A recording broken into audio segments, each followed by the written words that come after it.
അതൊരു മെക്സിക്കൻ റെസ്റ്റോറൻറ്റിലാണ്. അപ്പോൾ അവിടുത്തെ ഒരു ഡ്രിങ്കാണ്, പറഞ്ഞ സോഫ്റ്റ് ഡ്രിങ്കാണ്. അപ്പോൾ അഗ്വാസ് ഫ്രസ്കാസ് എന്നാണ് പറയണത്.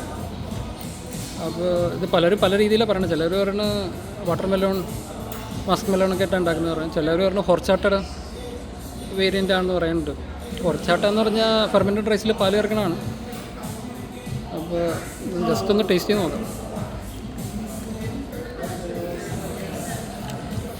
അപ്പോൾ ഇത് കഴിച്ചിട്ട് ഹൊർച്ചാട്ടയുടെ വേരിയൻ്റാന്ന് തോന്നുന്നു. അതിൽ സിനമൺ വാരിയിട്ടുണ്ടെന്ന് തോന്നുന്നു.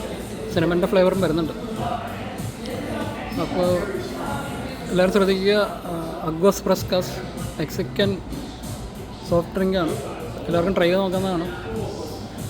റെസിപ്പിയൊക്കെ ഇഷ്ടംപോലെ യൂട്യൂബിൽ കിടപ്പുണ്ട്. കേരളത്തിൽ നമുക്ക് അവതരിപ്പിക്കാവുന്ന ഒരു സോഫ്റ്റ് ഡ്രിങ്കാണ് അഗ്വാസ് ഫ്രസ്കാസ്. എല്ലാവരും ശ്രദ്ധിക്കുക.